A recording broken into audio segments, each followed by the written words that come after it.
between them. They represent a range of sizes and sectors. We've got public sector, we've got private sector, and we've got different parts of the country as well, which I think is really important. The Good Business Charter, yes, we had to meet somewhere, and we're here in central London, but we are very much for businesses up and down and across and around the UK.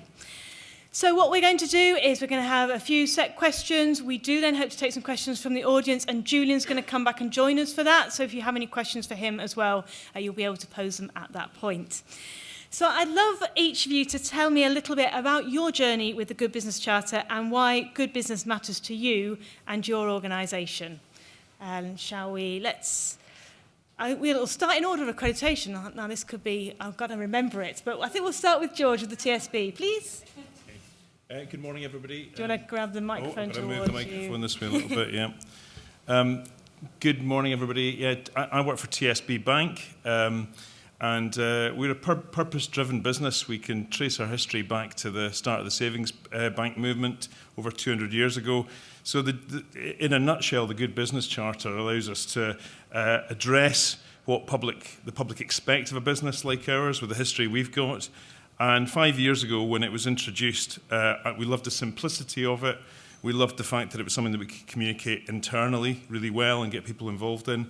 And it allowed us to build on a lot of things that we were doing well with things that we wanted to improve. So at the time, we signed up to the prompt payment code for the first time and made that a key part of what we do. We see it as a social contract. We see it as a piece of public commitment that we make to our employees, to our customers, the communities that we're in. And it shows that we try and do the basics well. And when you do the basics well, then you have the credibility to go and do things at a higher level and try and push things further. And that's what we've tried to do in terms of improving customer protection on fraud in the last few years, where we've seen legislation changes, where we've seen how we can try and help customers and colleagues who are victims of domestic abuse, which is another part of the government's current agenda. And then touching on what the Deputy Prime Minister said, when it comes to employee protections, we've taken a leading position on how you can help carers with paid carers leave. So it's a platform to do better things and to be a better business. That's why we've signed up. Excellent. Over to you, Kate. Thanks very much. So we've not quite got the same history in terms of our organisation. So I work for Praetura Lending. We are a financial services business based in the northwest, mainly around the Manchester area, and we wanted to change the face of financial services to be different, to be known for being different. Our strapline is more than money, which is what we try to offer, not only to our customers, our clients, the brokers that we work with, but also to our employees. And when we came across the Good Business Charter, it really sort of met with our values. Our main employee value is we do the right thing, and that was definitely something that this enabled us to demonstrate.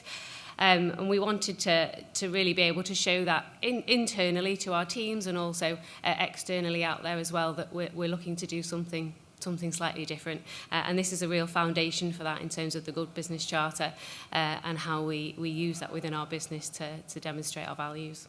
Excellent. And how about you, Kiran, at the university?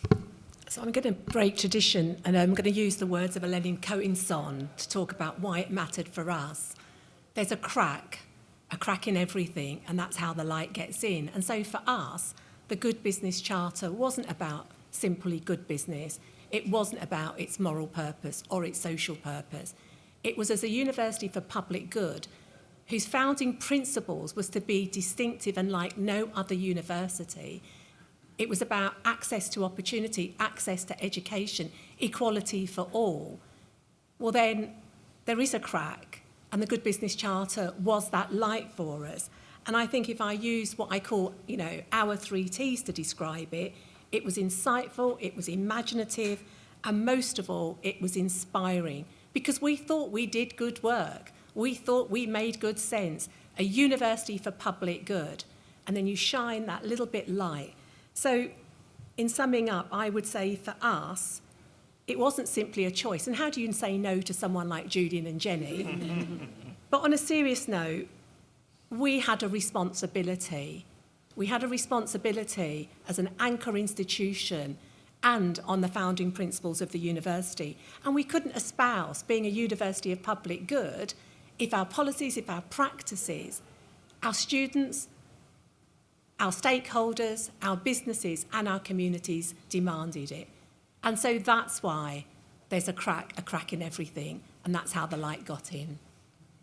Great, thank you. There's been some pushback in recent months and particularly recent weeks on some of the principles that we hold really dear, whether that's over the pond with EDI attacks or closer to home where people on low wages are still too often treated as a commodity to easily dispense with.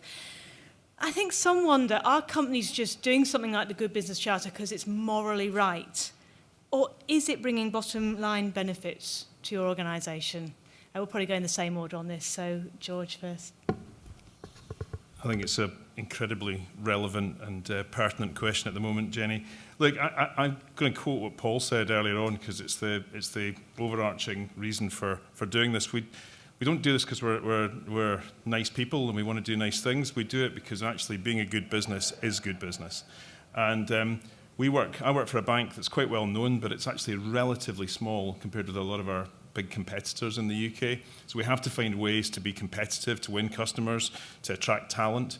And there is no doubt, there's certainly strong evidence that by taking forward the 10 principles, you'll actually chime with people who either want to work for you or bank with you. So it makes an awful lot of sense. I also think, let's just address the elephant in the room. The D&I commitment that's in here is incredibly important to us, and it's something that we will definitely not step away from because we can see firsthand how important it is, and both as an innovative business and a business with a great culture and a business that really understands its customers, how important it is to strive and to drive for really good representation across the business. So, look, I think there's lots of reasons to do it, but I would encourage anybody who's not signatory to the Good Business Charter to look at what are the bottom line advantages of being this. It will undoubtedly make you a better business. Thank you. What's your sense on all this, Kate? Yeah, I think we are a small business, or certainly we're a very small business when we first signed up to the Good Business Charter, and that point around talent is something that we can absolutely demonstrate. We've grown we've doubled in size in the past few years. When we signed up to the Good Business Charter, we were around 80 colleagues, and touching on my point earlier around wanting to be different, we're looking to introduce new people to financial services and it not to be the same people that you might always think that would have been in. So definitely addressing the diversity element. We work a lot with social mobility charities to bring people into financial services and give them an opportunity. So we're out there looking for talent. 25% of our team are made up of graduates or apprentices.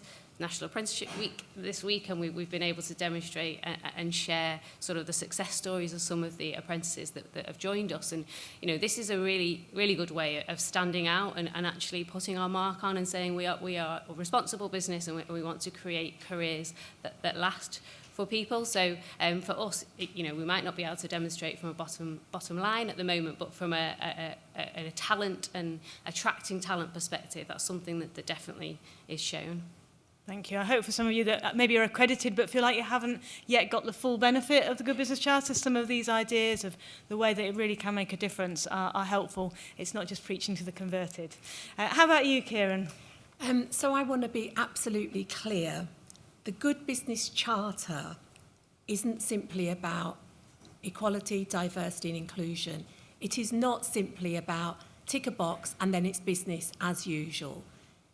This is not an unorthodox approach. The Good Business Charter is going to be the way of the present and the future. And let me tell you why and what that meant for us. Because it doesn't make the moral case, it doesn't make the social case, it just makes good business sense. And we've heard that throughout the presentations this morning. And you're absolutely right, we're in a really depressing point.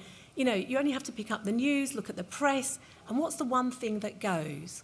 Is EDI. Well, that's because it hasn't been embedded. It's part of, in our university, in our business, it's got to be part of the DNA, and that's what the Good Business Charter does. And if I said to businesses in the room, like we ask ourselves as a university, because we are a business, do we want a competitive edge? Do we want competitive advantage? Do we want productivity, innovation, and the very best talent? Do we want to attract the next generation of leaders in our institution? Do we want strong financial performance when the sector is under some really difficult and complex times? Who's going to say no to that? Do we want irresponsible workforces? Do we want irresponsible leaders? Well, nobody's going to say yes to that.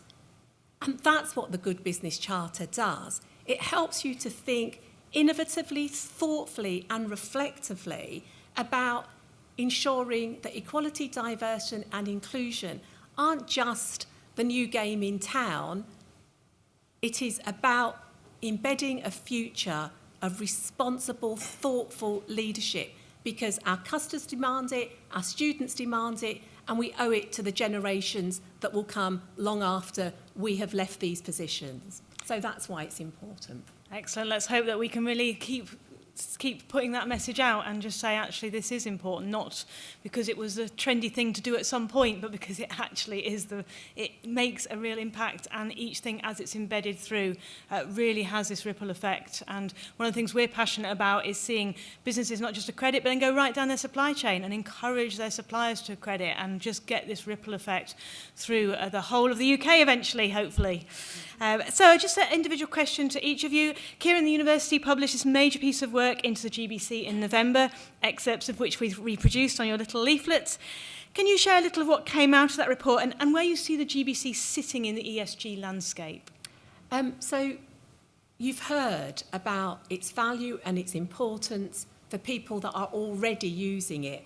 But the three key things that came out of it, which I think is really important to reinforce: businesses that adopt the charter are more attractive, so they retain their staff, they recruit the very best talent.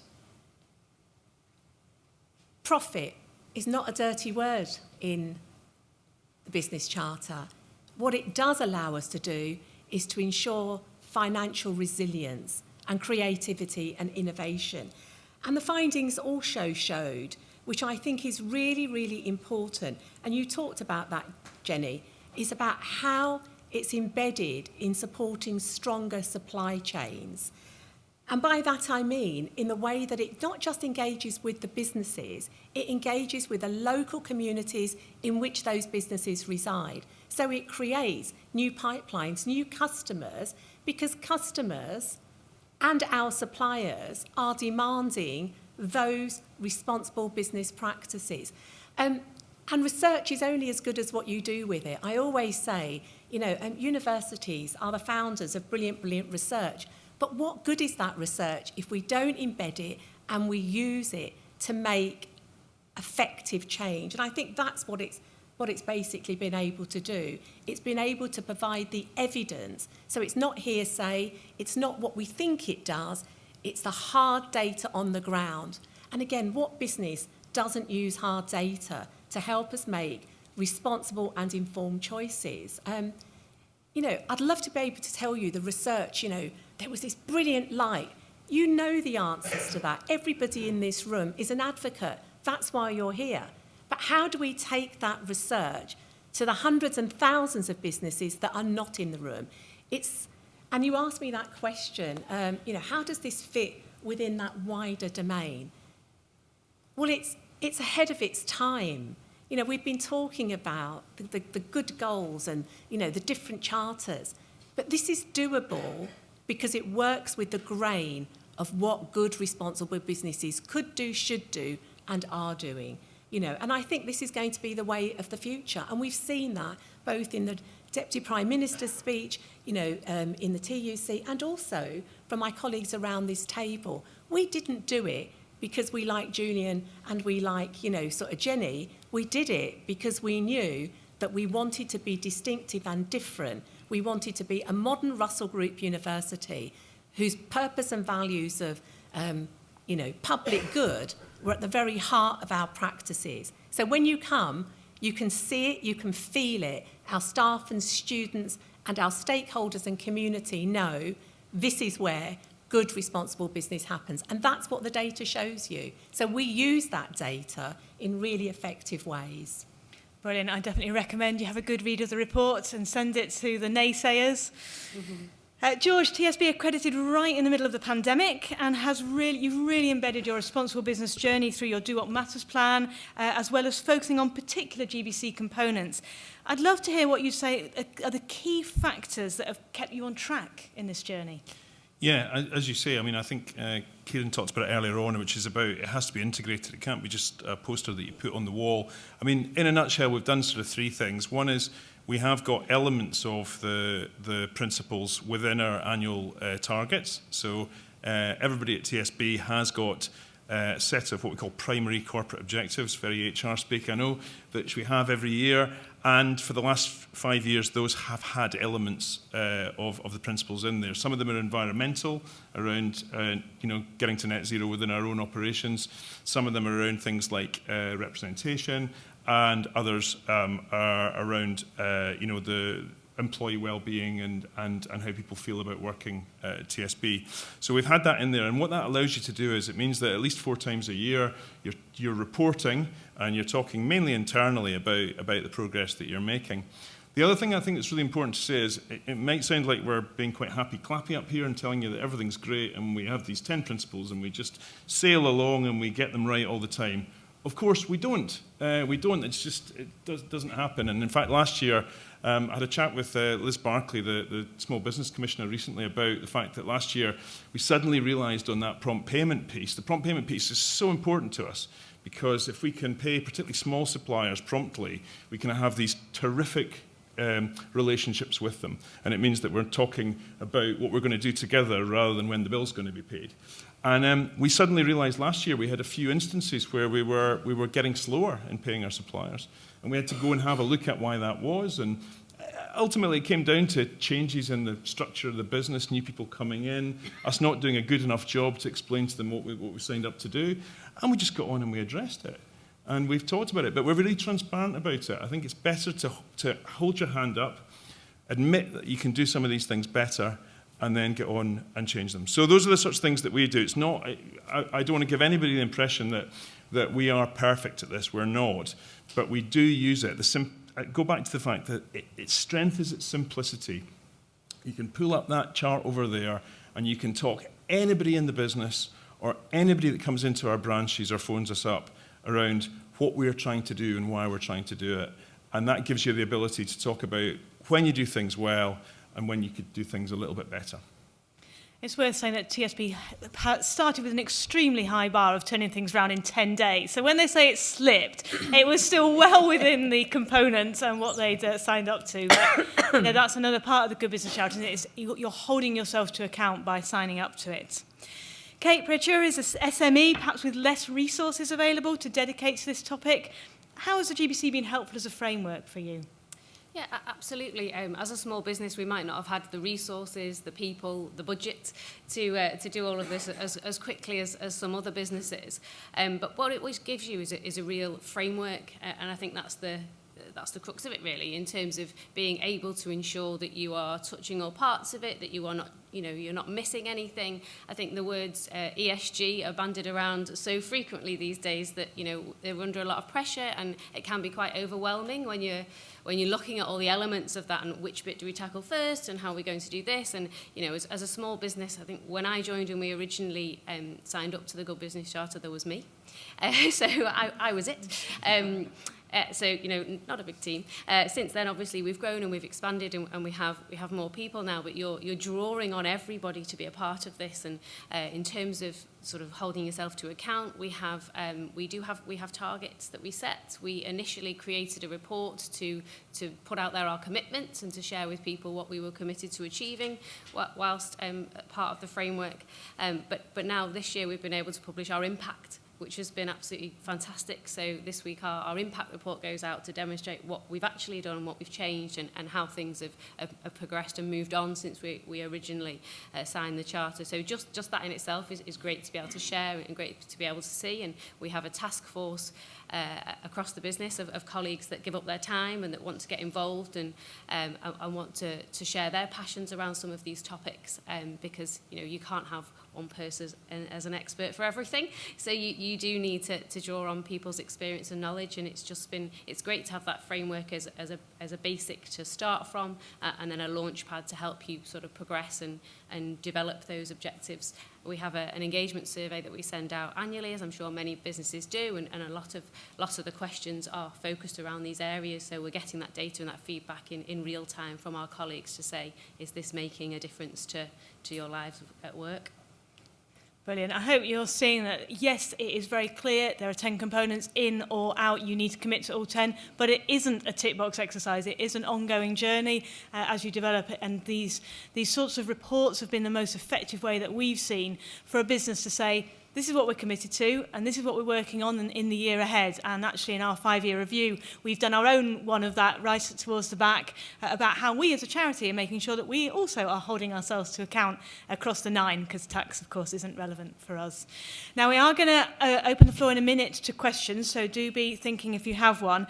So finally, before we do that, it would just be great to share your experience, I think, when it comes to different stakeholders, anything that we haven't maybe picked up, and what we see they're demanding. I mean, maybe a brief comment on what you're seeing perhaps with a particular group of stakeholders you're connecting with. George, should we come to you first? So if we start off with any charter involving Julian Richer will obviously have commitment to customers at the very heart of it. And I think you can't get away from the fact that we have to try and find a way to make this really relevant and pertinent to customers. And we've got 5 million customers at TSB. We've got many customers who we deal with on a daily basis. We've got mortgage customers who we deal with less regularly. And, a lot of what we've tried to do is try to commit to this becoming like a new fair trade mark. So to try and to make it work as a really simple way for them to understand that this is a good business trying to do the right things. So if you bank with us online or you bank with us in a branch, or you will always see the GBC logo there.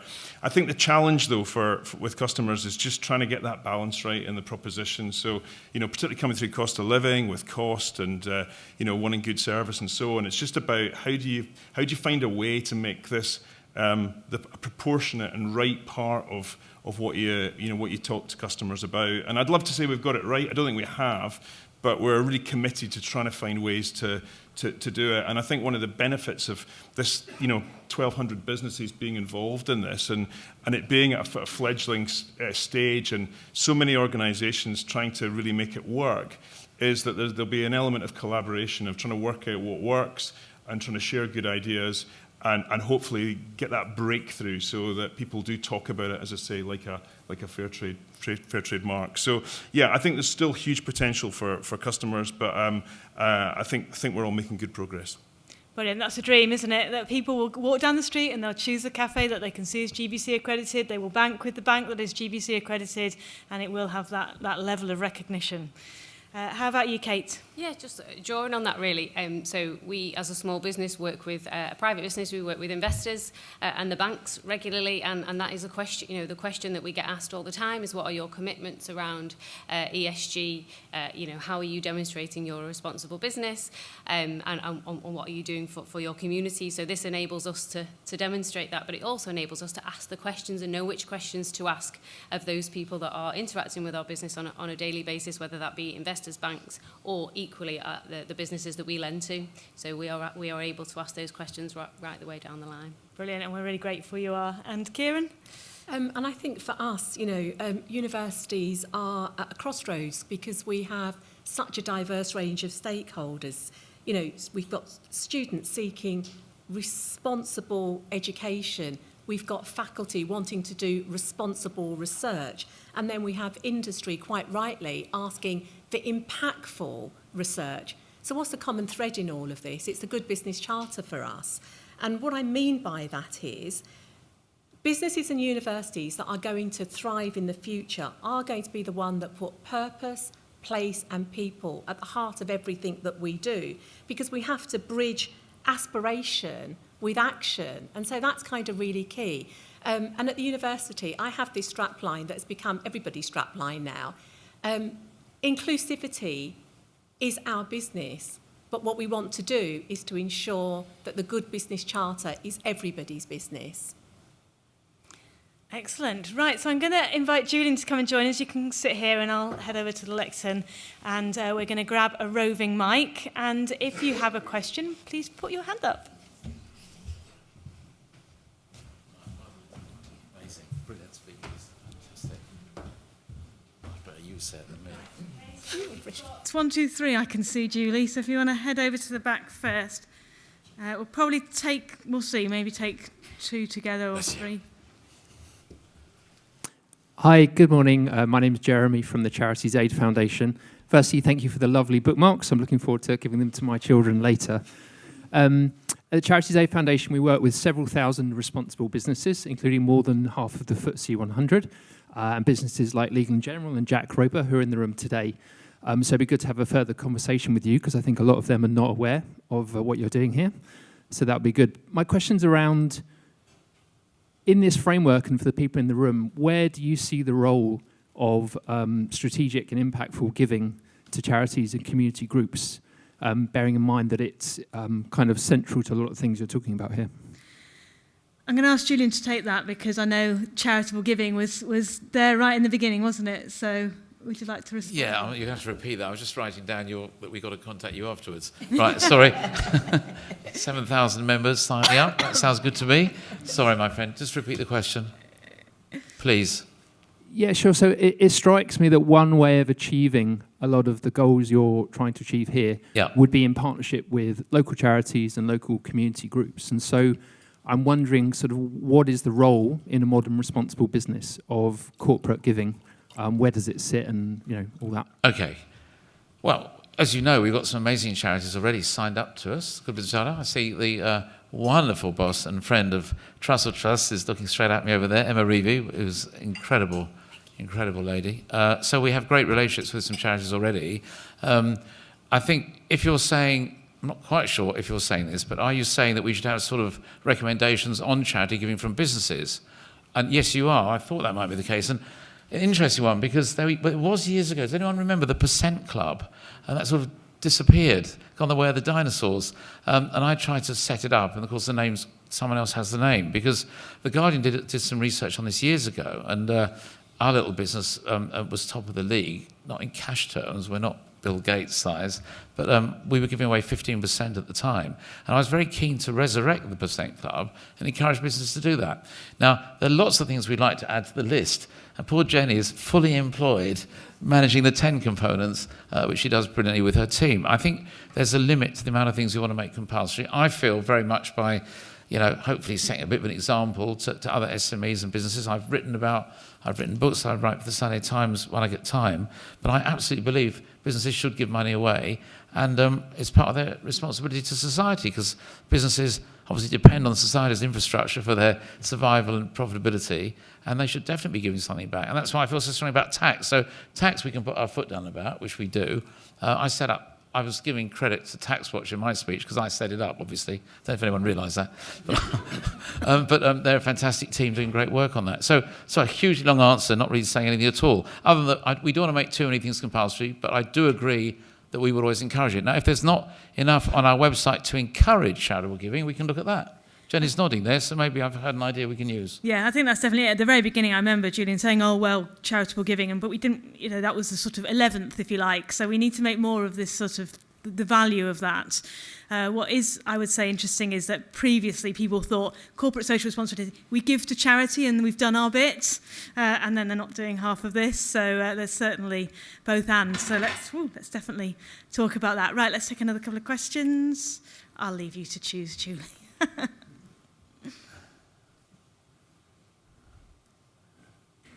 Thank you very much. My name's Mark Goyder. I'm founder of Tomorrow's Company. First of all, congratulations on your 5th anniversary. Thank you, Mark. Full respect for the very practical ways and the impact you've had in taking forward many of the things that Tomorrow's Company believes in and has been working towards for 30 years. I would like to take up something, Julian, you said about public procurement. Yes. And I want to propose a possible way forward that could make the public procurement idea more powerful. Because I think that what needs to complement the specifics of something like the Good Business Charter is something that ensures that organizations can't game the system when we're talking about big contracts. About 10 years ago, I was invited to chair a working party which created a new British standard, which was all based on the idea of corporate character. It was all based on the idea that actually we knew in good governance how you can look at a company's values and check and monitor, are the company upholding those values?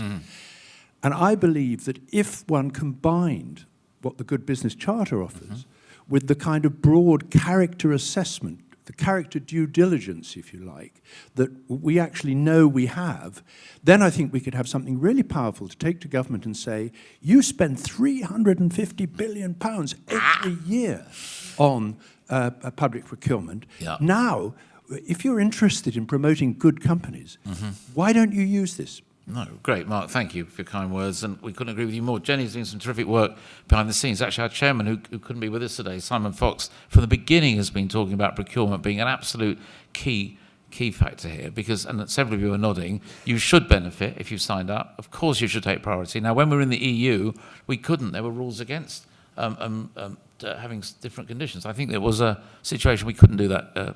John's nodding.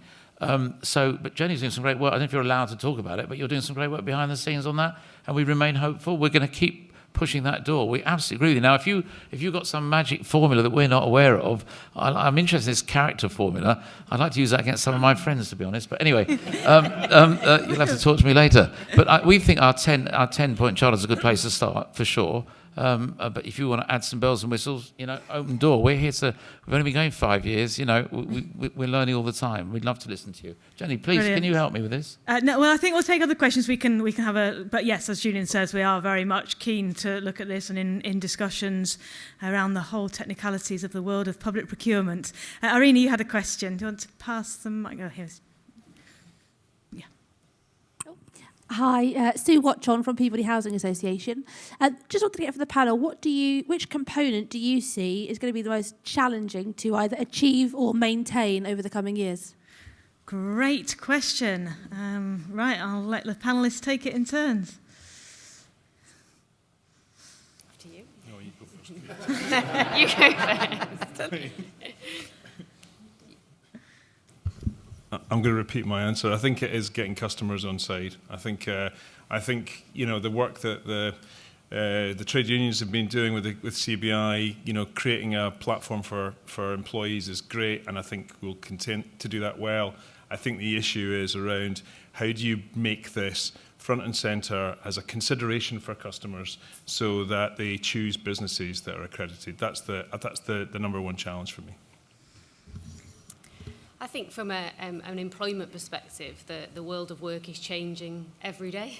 I think it's really hard to keep up with the changes. It's hard to keep up with the demand from employees and from the constant changes in the way that things are demanded from employers. So I think as much as there's many parts of the framework that are related to employees, and they're all great, and there's lots of information out there. It's constantly changing. So what you think might be good one day might not be the next, and it's just that ever evolving. So yes, it's a challenge. It's an exciting challenge because it's nice to be able to bring new things and to create new things. But as a small business, keeping up with that can be really difficult.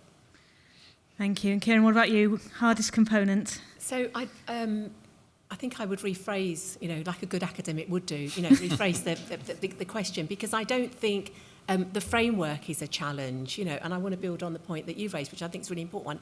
I think the challenge isn't internally in terms of what we do, it's that external facing piece. How do we educate and inform and change people's perceptions about who they do business with, where they come to study, the kind of businesses that we engage and operate with? So it's not the framework, it's about visibility and perception. So it just becomes, you know, what I call the way that we do business at this institution, and everybody knows if that's what you want, that's the institution or that's the business to go to.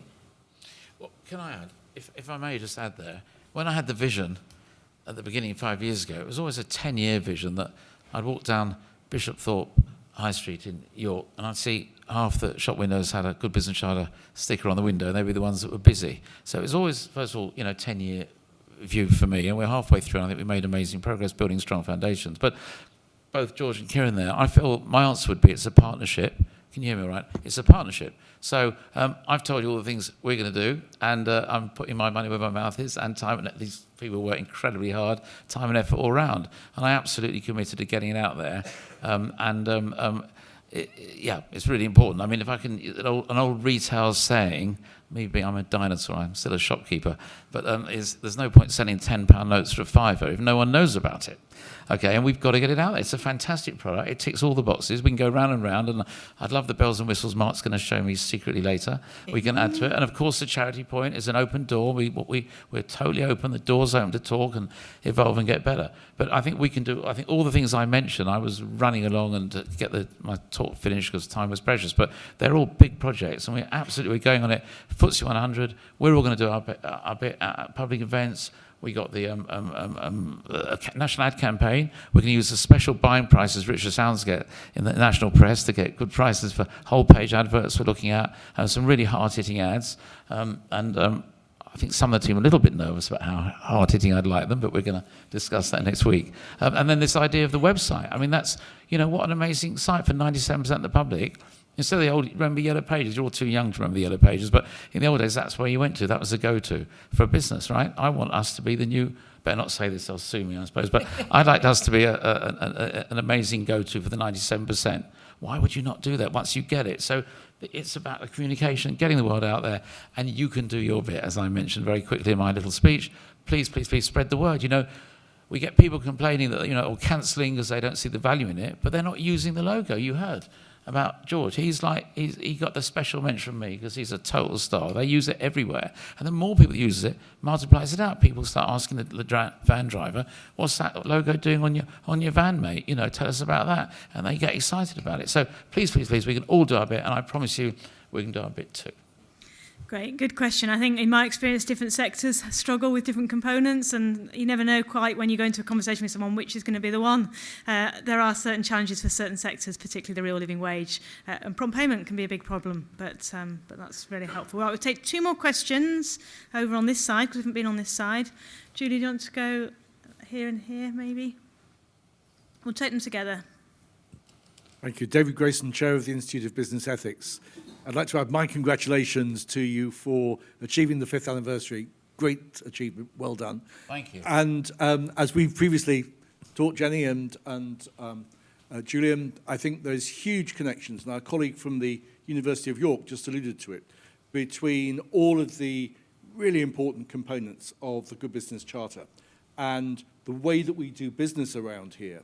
And that's all about having the right culture. So I'd be interested just to hear a little bit from panel members about their thoughts about how they can use the Good Business Charter, how they are using the Good Business Charter to reinforce the right kind of culture in their organisations.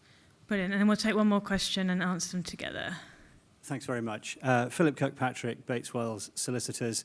Once again, many congratulations. And Julian, here's to your 10-year vision, which sounds ideal. Thank you. In relation to giving something back, I'm very keen to continue that discussion. It's what we're in the business of helping people do. But my question, very much similar to yours, you talked about embedding and the difficulty of embedding the issue.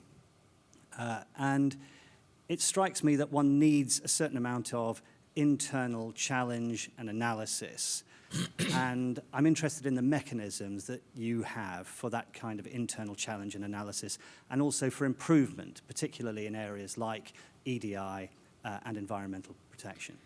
Brilliant. Excellent questions around the culture and then around these internal mechanisms. So we'll go from, if you're happy, Kate, to go first as I look at you. Yeah, no problem. So I touched earlier on sort of engagement and the surveys that we carry out. A lot of the Good Business Charter focuses on employees and being employee-led and having that employee voice. And something that we sort of pulled together, you know, using this as a foundation was the employee task force. So we have representation across the whole company that comes together monthly to discuss the business, to talk about important changes that we're making, but also to help drive the business forward from an employment perspective and to discuss sort of policies, procedures, bringing new things in, how are we compared to our competitors, what is it like to work here, how do you feel about how we're represented in the industry, and to ask them, some really important questions and to take their feedback. So sort of that's how we help sort of drive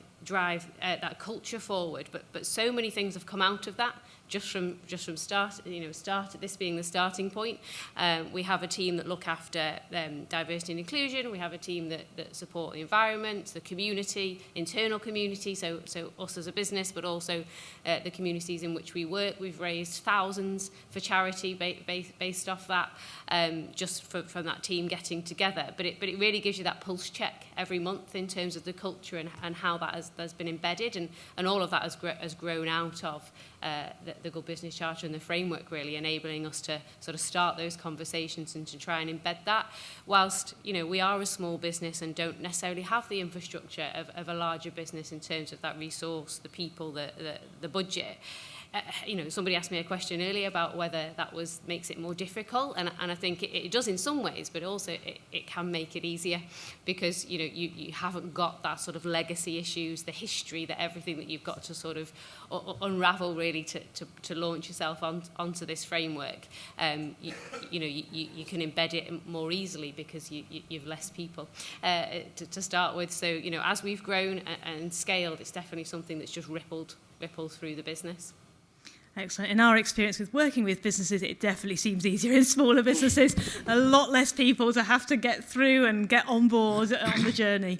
George, culture and mechanisms.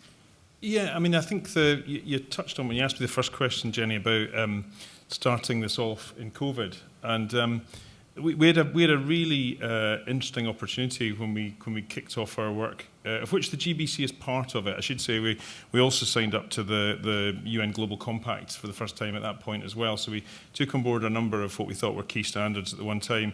But we launched it internally to our colleagues about 3 months before we launched it. We talked about it externally at all.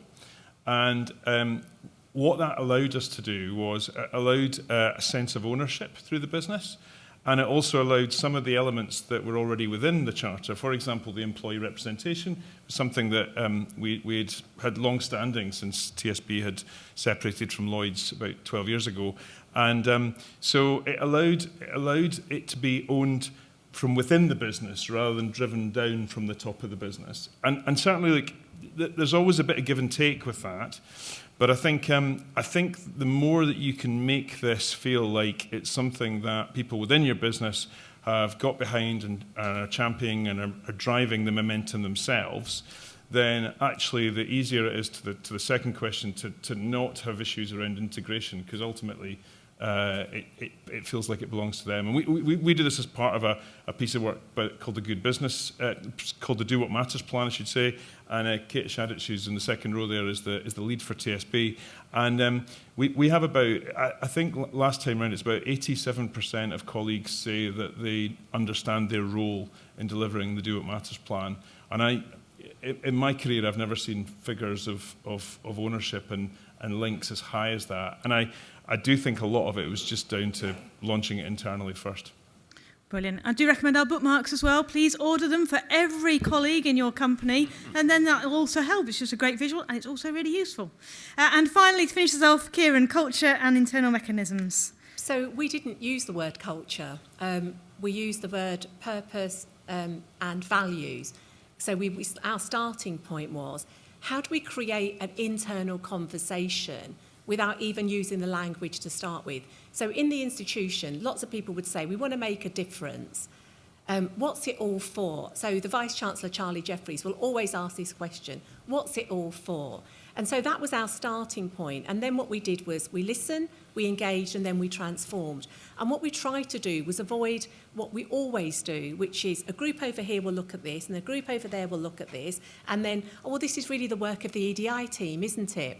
And remember what I said, our strapline is, this is everybody's business, from our cleaners to our catering staff, to the partners, to our alumni, to our students, to our academic staff, to the businesses that we engaged with. So we took a more whole systems approach and made it values driven because our strategy and our vision. Then we ensured that it was actually in our business practices, just in the way that George and the others have articulated. But what we've also said is that we're on a journey. And if we say we've reached it, we failed, because we've got to constantly strive to keep that momentum going and developing it. And the students were actually our best innovators, because they helped me think about social media in ways that, it's new stuff to me. But it just went mad, which was really good. So it created an internal conversation and we wanted to create curiosity. It's almost like you open a book and you think, oh, actually, I want to know what's on the second chapter. And we kept people waiting for the second chapter. And we didn't lead it from the top. What we did was have different people at different points, really creatively talking about how this work was embedded. And we created a video, but not what I call a marketing and a comms video. The video was created by an entrepreneur who knows nothing about this kind of work, and then he created the story. So we can use that story now internally, externally, which demonstrates the way that we are doing it. Now that sounds wonderful, doesn't it? Because I make it sound if it was all so simple and so easy.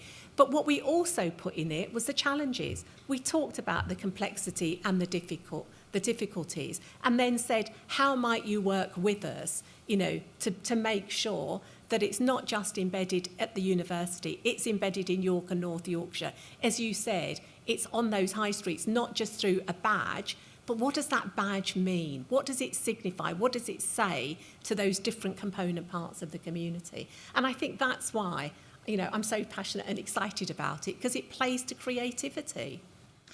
Brilliant. I hope you can sense the passion of our panellists. I'm so grateful to them. Let's give them a huge round of applause.